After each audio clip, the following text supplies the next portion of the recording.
Hey everybody, it's Gina Page of AfricanAncestry.com. Happy Wednesday. Welcome to the broadcast.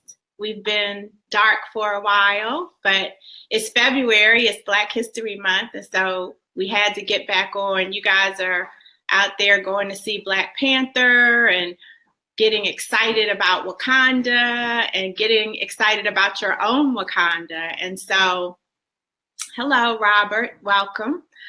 So we felt like this was the right time to jump on and start the conversation again. And usually I'm sitting here by myself, or I might have our team, or we might pull in a special guest. And today he's not really a special guest to us, but he will be a special guest to you because we never get to see his face. But I have my co-founder, Dr. Rick Kittles is here with us today. What's up, Rick? Hey, what's up, Gina? What's going on? Happy anniversary. Thank you. We've been trying to get you on a Facebook Live for months. So Thank you for joining us. It took a special occasion to get you to clear your calendar. And it's our anniversary. So happy anniversary. That's right. We met probably 16 or 17 years ago. Yeah. I would say, about 16, 17 years ago. Yeah. That was an interesting time in Washington, D.C. Well, what was going on in Washington, D.C., Dr. Kittle? Well, I think at that time, I was an assistant professor at Howard University. I was in the Department of Microbiology, studying genetics of complex diseases that disproportionately impact people of African descent. I was actively involved in trying to understand genetic variation and how that variation could help us understand disease risk. And I knew that Africa was a big part of that. At the same time, I was involved in trying to understand my ancestry. So I started collecting data for a database, which we ended up using called the African Lineage Database. But what's interesting, though, is that, at the time, I was working also I was just finishing up the New York African Burial Ground Project. So, for those folks watching and don't know what that is, that was a burial ground that was turn of the century in Lower Manhattan. And it actually was a burial ground for people of African descent. So many of those buried there were enslaved Africans in New York.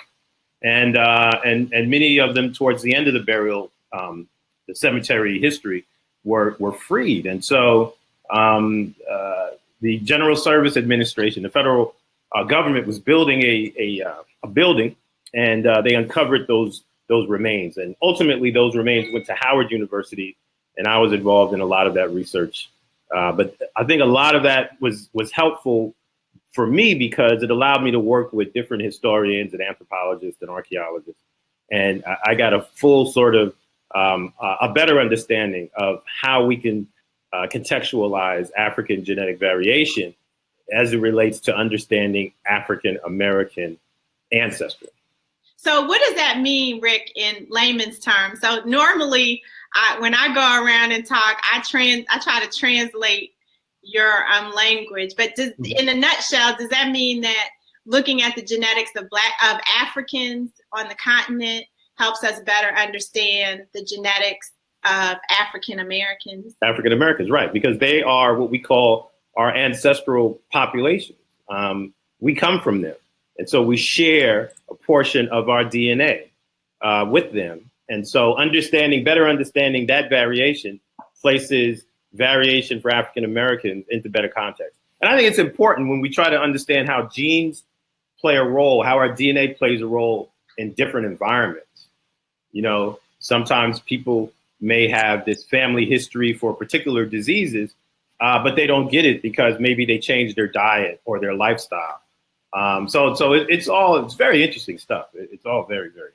But so telling us where we're from was just the tip of the iceberg. And I've been telling people all week that we're the pioneers of using this technology for Black people. So when you and I met in 2002, yeah. you were like, was it the Boston Globe or some newspaper had done a story on you, Right. and you just mentioned casually that this would be something we could do for Black folks, and then the switchboard at Howard got inundated with requests, right? Right. So there was I went to a meeting and I presented on some of the work I was doing with the Burial Ground Project. And I was talking about isolating DNA from the bones of those skeletons. And a reporter asked me, if you could do that for bones, can you do it for living humans? I said, sure. They said, how much would it cost? So I just randomly set a price. And next thing I know, people wanted to get the test. And so working at Howard, folks were calling Howard.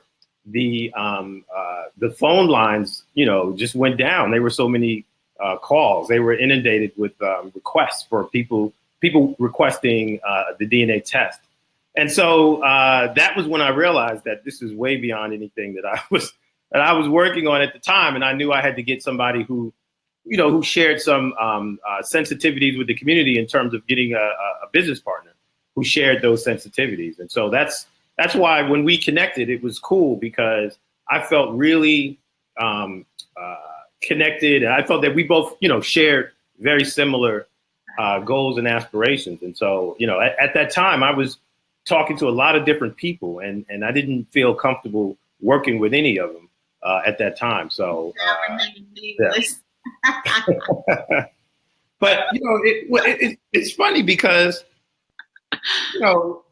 if you remember that, all right, so if we talk about the environment or the context when African Ancestry emerged as a company, there were only two other companies out there. Yeah. There was a company in Houston, Texas called Family Tree DNA, and there was a company in England called Oxford Ancestors, and that's it. That was doing DNA testing. And so they were more focused on either whites, Jews, or Native Americans. And so we came into the picture focused specifically on African Americans. And so it was like this niche that we met and we filled this void. And I thought that was really, really cool.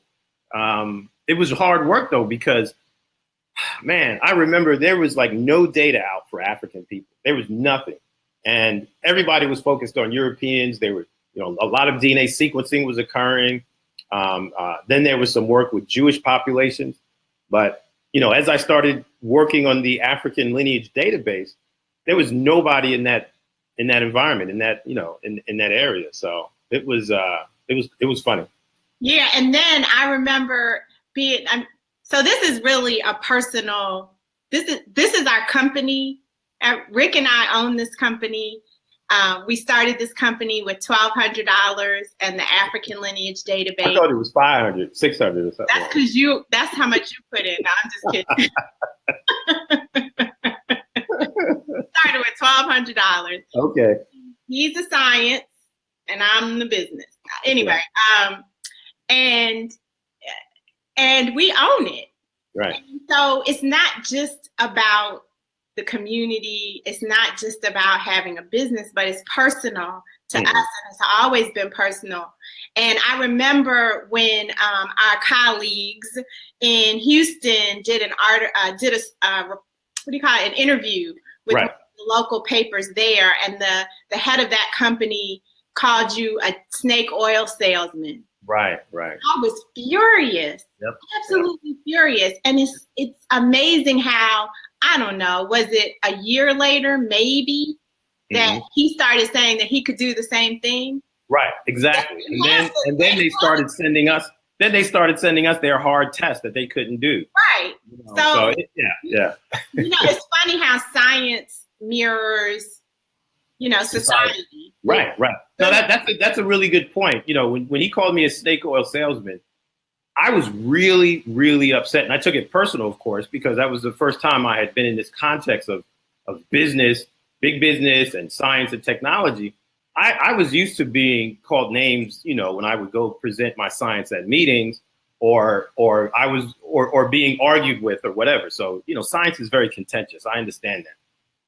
But I realized that when you mix science and business, what happens is folks start really demeaning the other companies publicly in order to get sales. And it has nothing to do with the science. It's just, their way of bashing their competitors. Exactly. And I had to learn that quickly because, we, do you remember we went to Utah one time and this multi-millionaire was asking us, why did we want to have a for-profit company? Why didn't we set up a nonprofit? Right. Remember that? Mm-hmm. And I was like, this guy made all this money. Right. He's telling us we should be a nonprofit. Exactly. The thing I remember about that meeting too, the other thing I remember is, so that for the audience, it was me and Rick and then 3 white men. One man owned the company. He was a billionaire. He actually was a billionaire, wasn't he? Billionaire. And then one guy ran the company, and then the other guy ran the science. Right. And so they were asking some question about why we wouldn't give them the information about the people, why we wouldn't give them the actual names and give them the personal information of our samples. And whenever it's a science question, I look at Rick. We still do this. And whenever it's a business question, he looks at me. So we both looked at each other and I was like, quite honestly, it's because you're the man. And Rick was like, oh my God, who did I bring into this meeting? Who am I in business with? Right. That was funny, but that set the tone for how we operated, and people talk, especially in business, and they knew that we weren't going to be, some flunkies that was going to give up our information or our customer base, and we were very focused. We still are, very focused on catering and nurturing the African American community and the diasporan community, because as we've grown and as we've increased our Facebook presence and those kinds of things. And as we've traveled the world, we've gotten Black people from all over the world. So yesterday we got an email from someone in South Korea, a Black person in South Korea, asking if we could send a kit there. So no matter where you are, if you're a Black person in the diaspora, chances are you don't know where your roots are. And our channel is designed specifically to do that. So that's funny. That meeting in Utah was something else, and we've gotten that. And the unfortunate thing is that we get it from our community too. So we get it from the science community, we get it from the professional community, and then our community is like, well, they're selling your DNA and they're doing this and that, and they don't. And here we are, trying to not even trying, we're doing the right thing. And so, and we started doing it the right way also. I mean, I remember learning more about the other companies and what they were doing. Their business model was get as much information and data from individuals and then sell it, resell it, and resell it again in many different ways. And so, but we started off with these terms and conditions where folks knew that we were not sharing any information. We were not selling any information, whether it was genetic or personal or financial. And I think that was important because we helped set the tone in terms of how these companies operate. Well, can you imagine if we tried to launch this business in 2003 and we said, give us your DNA. We're going to tell you where you're from in Africa, and then we're going to sell it. We wouldn't be here 15 years later. Rick, do you understand what 15 years means? Do you know? Not really. Tell me. The average business doesn't even last 5 years. Right. We got a lot of friends who are watching. I see Cecily. She's one of our family members. She has a business, Simply Cecily, here in DC, and I'm sure she can tell you, it just doesn't happen. So for us to have lasted 5 years was remarkable. Right. For us to have lasted 10 years is remarkable. But to be here 15 years later with the proliferation of companies that are owned by private equity firms and, the former spouses of Google founders. I mean, you're not married to any tech billionaires that I know of, are you? Right. Yeah. Not yet. So the fact that we're still here, period. Right. face of that competition, I think speaks to why Black Panther is having the effect that it's had. So have you seen Black Panther yet? Yes, I saw it on Sunday. I thought it was a great movie. Yeah. Yeah, and was it the same way out there in LA as it's been everywhere else? With people? Yeah. I mean, it was building, and and folks were, they had these pre-showings, and folks bought out the theaters and stuff like that. So yeah, it was just like that here in the West Coast in terms of the excitement from the African American community and everybody. I don't know any African American that didn't like the movie, actually. Yeah. Well, speaking of the movie, we got that ridiculously amazing, unexpected, and deeply appreciated shout out from Chad Boseman, who plays T'Challa, in case anybody doesn't know that.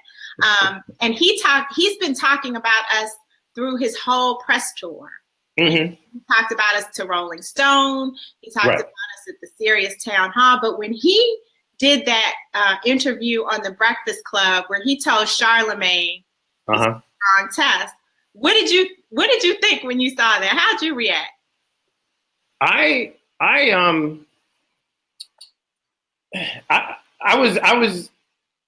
was excited. I was happy, obviously, and then I said, folks know, and I think it was a good opportunity for him to sort of announce that and share, because that's what he did. He shared his family history, and I think we need to do that more as we learn more about our family history. There's so many different narratives, so I was excited at many levels. Yeah, we lost it in our office. So when I came in on Friday morning or on Wednesday morning, Kelly, who many of you all, if you've called our office, you talk to Kelly, either Kelly or Ty, and Kelly said, Gina, we've gotten 15 calls from Black men this morning, and everybody's interested in the Patriclan test, and more people are interested in the maternal line of our test because that comes back African more often. Right. And so I was still trying to get my morning legs. I was like, Kelly, I don't know why these brothers are calling. I don't know. Then I answered the phone, and the guy said, well, I heard about you all on the Breakfast Club towards the end of the interview. So once we hung up with him, we watched the clip or we listened to the clip, and all of us just jumped up like, ah! But we're all women in this office. So yeah, you were cool about it, and we got all hyped up about it.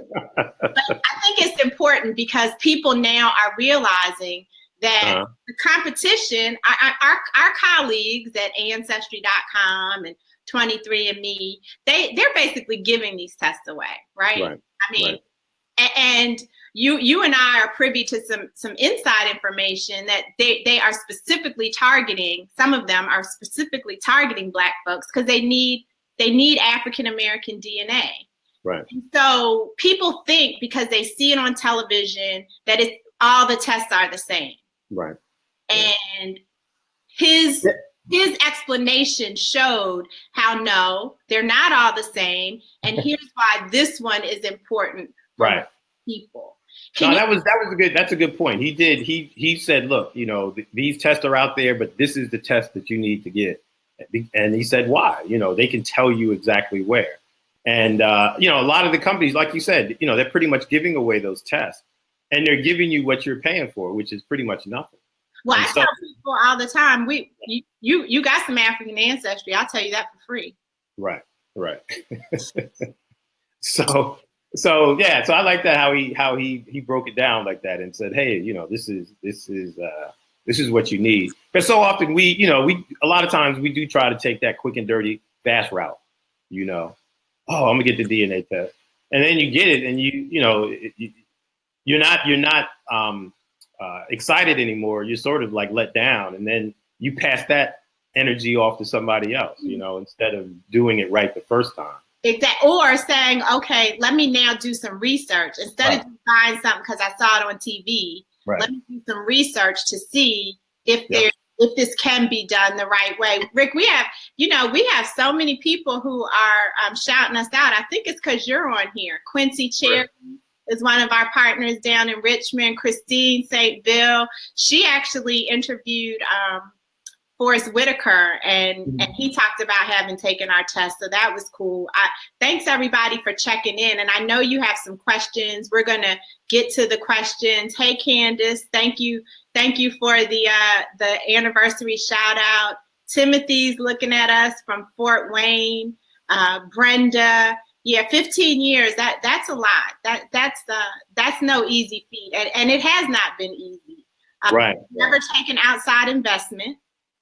We've just fueled our growth or sustained slow periods with profits that have been generated internally. And so I'm very that's why I love your business savviness, because you are one of the reasons, you are really the main reason why we're still here 15 years. Seriously. You're no joke, so I definitely got to give you credit for that. And are we recording this time? He just said that publicly. You need to record this and play it back. No, I'm just kidding. But another fact. But listen, let me tell you what happened this weekend. Can I tell you what happened this weekend? Yeah, tell us. So we tested another actor last year. He actually was in Phoenix, and we did the swabbing. And we were trying to work out a reveal, but we weren't able to do it. Right. But it just so happened that he was in town here in LA, and his parents were here, and his extended family, both sides. And so they went to see Black Panther. And then after the showing, I met them at the house and did the reveal. I don't have any video of it yet, but. You really do have video of it? Yes, I do, but I don't have it ready yet. But anyway, do you know who I'm talking about? I know who you're talking about. I don't know if it's a secret, so No, it's not a secret. It's not a secret. But I'm just saying it was a very powerful reveal, given that they had just came back from seeing Black Panther. His parents were there, so we did both sides of his family, and it was and they both went back to Africa, and so it was a very powerful evening, and I just wanted to mention it because. I haven't been able to get the video yet, but it's. Please get the video. Oh my goodness. Well, that's cool. I'm glad that he finally got his results, and I hope that we can let people know, because it really is helpful. People are calling and they're saying, "Is this the same test that Q-Tip took? Is this right? Test that Erykah Badu took? Is this the same test that Oprah took?" And hopefully you do this, but whenever we're talking in public, and we both travel the world, helping to increase the genetic literacy of African Americans. That's the key. You made sure that our presentation that we give does that. So I tell people that they're going to be geneticists in 10 minutes. You can't be there when I do that, because then. But anyway, I completely lost my train of thought now, rambling on about increasing genetic literacy. No, but yeah, we travel. We give these. We were the first. So with African American lives, if people remember, our test is the test that put Henry Louis Gates on the map in terms of giving people their information. Exactly. We're the company he used to tell Oprah where she was from, and Quincy Jones, and Don Cheadle, and all Chris of those Tucker. It was our test. Right. So, now he's branched off and is not as focused on specific African results. We remain committed to the empowerment of Black people. Right. And we believe that knowing what specific tribes or ethnic groups that you share ancestry with are critical to identity development. And that's what's going to change this. People aren't celebrating Black Panther because he's African. They're talking about Wakanda. They're talking about the tribes. Right. That's what's important. It doesn't matter how much African ancestry you have, Rick. You say this all the time. You still can't get a cab. Right. You still. Right. I have to put both my hands on the steering wheel when I get pulled over. I mean, I can't negotiate with any of that. Yeah. I mean, there is no concept. My Ancestry.com results told me that I'm 20% European. It doesn't matter. Right. So this is exciting. You all. Folks want to know. Folks want to know what ethnic group, what ancestral group they come from. That's the bottom line. Yeah, and because you can build traditions, folklore within the family around those groups, around those ethnic groups. You know what I'm saying? As opposed to just saying West Africa. We all know that. Right. You don't need a test to tell you that. Right. Yeah. Okay, so a lot of people have started asking us, what do we see for African ancestry in the future? Uh-huh. So, what do you say to those questions, Rick? I think we're always trying to develop a new product, a new test. I think we're getting closer. The science and the technology continues to change at a very fast pace. And so we just need to leverage what we know about the genetics of African people and in order to really work a good product. I think ultimately, in the very near future, we'll have another product that will provide more insight in terms of markers across the genome. I really don't want to confuse folk more. I want to be able to say, here's a product and it provides more insight and less confusion. Yeah. You know what I'm saying? Yeah. And so that's why I don't want to do a test just like the other companies. Yeah, we can't. It's not useful.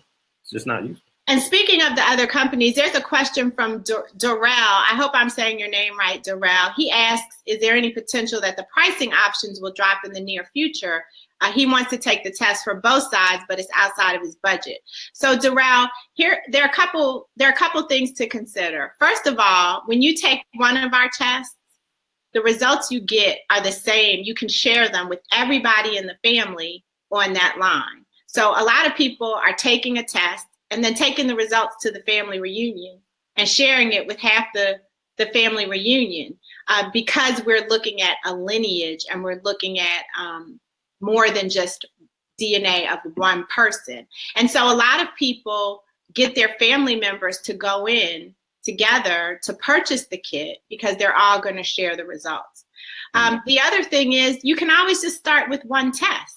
You don't have to do them both at the same time. And we're running a special right now to celebrate Black History Month and our anniversary. And so there's a 10% discount off of the price of a test. So that will help you get that first test. And then once you're an African Ancestry family member, you get a discount on any future test that you purchase. It's invaluable information. And so it's important that you not get hung up on the price. We spend, not you necessarily, Darrell, this is a generic you, but think of all the ways that we spend $269. We get people who call us and they buy watches and they buy shoes and they buy purses and they buy, the latest cell phone every time one comes out, or they go, what does it cost to go see Beyonce or to go see Jay-Z or just have a night out? And so I think when we start to, as Black folks, put what we spend in perspective, we can find ways to reallocate some of our spending for such an invaluable experience. I appreciate that comment, Gina, but you're telling people how to spend their money. No, I'm not telling them how to spend their money. I'm just saying we spend our money lots of different ways. And yeah, we do. No, but yeah, that's a good argument. It's a good argument. But people are gonna do what they're gonna do. Well, listen, I see another question here from Sydney Boardley. Can a database be created to accumulate DNA samples that can delve into more ancient origins of African populations throughout the continent and around the world for scholarly inquiries? So Sydney, yes, a database could be created. Actually, if one were to go and collect data from bones in different cemeteries or plots or fossil remains and collect that DNA and have a measured time in terms of where these samples came from, geography, and then also timeline, it would probably be a useful database for looking at the ancient history of African populations and actually world populations. And there are people who do that. They're called ancient DNA investigators, and they study sort of the variation that exists in these ancient or what we call archaic individuals. But we don't do that. But yeah, you could. Keisha has a question. Her grandfather took the patriclan test. That's his father's line, and it came back with something from Portugal. Is that common for some kit results? You want to answer that one, Dr. Kittles? It came back with something from Portugal, no African. Is that common? Yeah. Yeah, in fact, I think it's probably like 20%, 15, 20. Huh? 20%? That low? No, of 20% of all the Y chromosomes are Portuguese. Yeah. Oh, okay. I'm thinking, and I'm not saying 20% of all the European Y chromosomes. So we can look at it this way. You could say out of every 10 men that we test, around 20% of them will come back to Portugal. 20, and then maybe another 20% or so, 15-20% from Spain, because those are the two main regions in Europe. Right. But in terms of, if we were to say of all the European matches, it'd be a lot higher, of course. Yeah. Yes, it's pushing 40%, I'd say. When Black men take the paternal test with us, four out of 10 of them come back European, not African. Right. And out of the European, I would say, maybe close to half of them are Portuguese out of the European matches. Something like that, right? Yeah. And so, Keisha, that's common. When we do the paternal test, we look at the Y chromosome, and the Y chromosome is what gets passed down from father to son, father to son, father to son. Well, there was the behavior of slaveholders and slave traders and white men in general during the period of slavery in the Americas was such that they fathered a lot of children with enslaved Black women. And so, Dr. Kittles, your patriclan result was European, right? Why are you telling people my business? Tell the truth. That was important though, because they'll call, right? People call and they're like, well, my results are wrong. You got my mixed up because I'm dark skinned and my grandfather was dark skinned and my great grandfather was dark skinned. And we always tell them, well, pull up a picture of Dr. Kittles. Right. He's dark skinned and his Y chromosome is European. That's history. Right. Right. The markers that we're looking at don't say nothing about pigmentation. I mean, those are different genes, different chromosomes, and all of that. So that's a good point. Ishmael Bey, Brother Bey, good brother of mine, says, use some of the tax return for your DNA African return. I like that. You telling folks, use that tax return for your DNA return. I've decided we're the official DNA testing company of Wakanda. We're going to claim that title. Want to know where you're from? You got to come through us. It's a pleasure having you on, Rick. This is fun. It is good. One of the other things that we're doing this year, which is in the future, is we're going to be doing partnerships with the embassies here in DC. And so they're going to be we're going to be having country receptions. So we're working with the different countries and we're inviting everybody in the family whose DNA we trace back to that country to a reception, to meet with the ambassadors, to meet with people from the country so that we can foster some more sharing and learning and cross-cultural understanding. And then we're looking next year at 2019 to do African ancestry family reunions on the continent. Right. So you have to be down with the African ancestry family in order to come to the reunion. So yeah, those are gonna be hot. They're gonna be hot. So this is what gets me excited. So when people ask me when you set this company up, what were some of the goals? Besides providing this service, I wanted to increase the genetic literacy. We talked a little bit about that, and that's what we do when we go out and give these talks. Right, we're trying to get folks to understand genetics, get excited about genetics, and maybe even become a geneticist. And I see more and more, I hear more and more young people of color talking about that. But the other thing I wanted was to bring us closer to Africa. You know, to have us be able to say, I feel much more connected than I did before. And you do that through connection, through shared identity, which is shaped by ancestry. And so I think that also, when we talk about these family reunions and these trips to Africa and these, you know, like for instance, we went to Cameroon. You went several times with some of the African ancestry family that matched in Cameroon. The energy is just phenomenal. You know, we have folk like Isaiah Washington who says, you know, not only do I feel connected to Sierra Leone, I'm going to go build hospitals or schools or whatever there, but I'm also going to request dual citizenship. I mean, that's major. That's major. And so I get excited when I think about sort of how this is exhibited, you know, how this is shown in terms of our connection and closer sort of connection to Africa. Well, I think, you know, I tell everybody that African ancestry was your dream, Rick, that I commercialized. So thank you for having this vision of how you could use your talents and skills and your experience with the genetics of Black people in general to unlock this door for us. You created the supply, the customers demanded it, and I just brought the two things together. So I think we've done a good job in the past 15 years. Yep, I agree. I have a few announcements. I've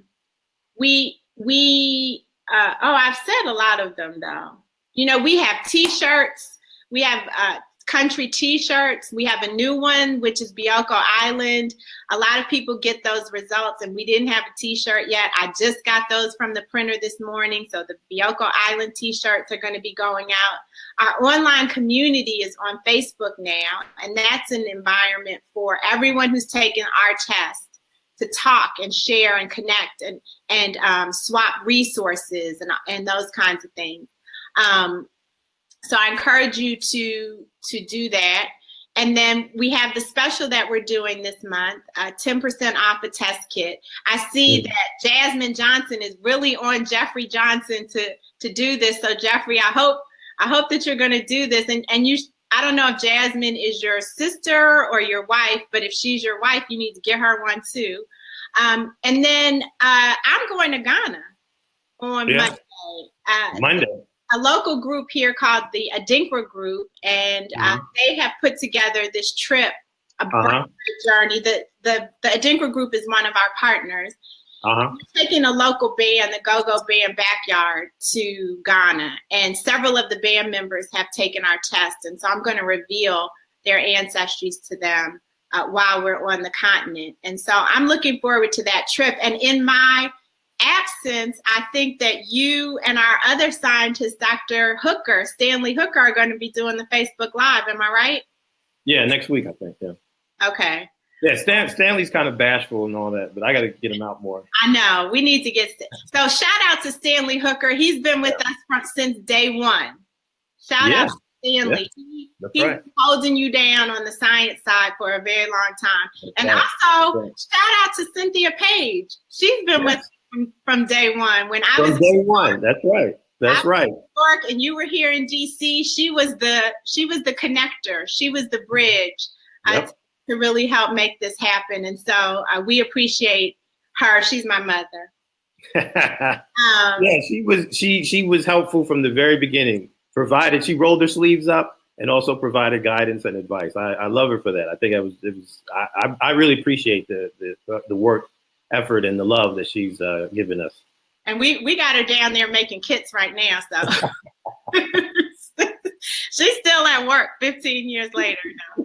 But I want to thank all of you all for tuning in to our Facebook Live. This is our first Facebook Live of the year. I want to thank Dr. Kittles for joining me finally on the broadcast. He's got some reveals coming up for us on video. Apparently, we'll hopefully be. Yeah. I don't want to. I can say who it is and all that, but I don't want to bust it out. I'd rather. No. That's cool. That's cool. Okay. So let me ask you a question though about Ghana. Can we talk a little bit about Ghana? Where are you going in Ghana? So we're starting off in Cape Coast Cape Coast. Oh, now Cynthia wants to be on screen. All right, come on. Since we're What's up? This is hilarious. Hey, everybody, thank you so much. I can't see you. I can see me. There. Hey, everybody, thank you so much for supporting us. We really appreciate it. Thank you, Gina. Thank you, Rick. Thank you. What's the matter? Am I Talk about bashful. Okay. She wants to answer the phone. Right. Camera, and now she's bum rushing the Facebook. Right. She's like, oh, look at it. She's like, move over. Get back to work, Mom. No, I'm just kidding. Thank you. So we're starting off in Cape Coast, and the band's going to play at Cape Coast Dungeon. Okay. And we're going to do the reveals at One Africa, which is a beautiful hotel resort kind of area that's run by one of our African ancestry family members, Sista Imakis. Shout out to her. And then we're going to be in Accra for the rest of the time and travel and do a lot of the tourist things. But there'll be a big concert on Labadi Beach. And is a gorgeous beach full of Black people. Yep. And then they're going to be doing some another pop-up concert. I don't think the location has been determined yet, but we're really excited. You can go to back2africa.com. Anybody who wants to follow along. I'm going to try and Facebook Live while we're there. You know, I'm a DC girl, so if I can get some go-go on Facebook Live, I'm going to make it happen. So is this the first time they're going to Ghana? It is. It'll be the first time the band is going. And so their reveals reflect Ghana or something like that? Or, I'm just asking. Oh, you know I'm going to tell where Backyard is from on Facebook Live before they know, Rick. No, I'm not. I thought there was a reason why you were going to Ghana. You announced you were going to Ghana. So I'm going to Ghana with the band, and as part of it, they're filming a documentary. And as part of that documentary, they're going to have their test results revealed. All right. Well, that's great. That's powerful. It's going to be powerful. We have a lot of communication between us, Rick and I. He's just finding this out for the first time. Yeah. I mean, yeah. But that's why, that's why we have this natural sort of flow. It's all good. It's all good. All right. So that's it for this week's Facebook Live. Don't forget to go to AfricanAncestry.com and get your test kit while the special is going on. I'm telling you, the energy and the excitement around Black Panther, we can't let it die. We have to keep it going, and it requires our conversations. It requires our engagement, and we have to do our parts. We can't just let the movie carry this sense of pride. We have to carry it within ourselves as well. So I'll see you guys in maybe I'll see you next week from Ghana. You all will see Rick and Dr. Stanley Hooker next week. And we appreciate your comments, your questions, and your support. Happy anniversary, Rick. Yeah, happy anniversary, Gina. Thank you all. Oh my God, wait. We got to thank our team. Oh, wow. Kelly, Ty, Simone, people from the past, Tanisha, Rodney, Richard, Moses. I'm sure I'm forgetting somebody. Bradford, he helped out a lot too.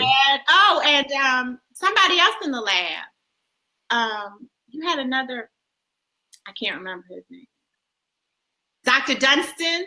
Dr. Dunstan has been a great champion on the science side. Yeah. So, it's not just Rick and I. There's a whole crew that has made this happen, including the tens of thousands of you all who have taken the test. It's really about you. We wouldn't be here if you didn't know where you were. Yeah, it's a community, and when you guys advocate for us in so many different ways, it helps us move things forward.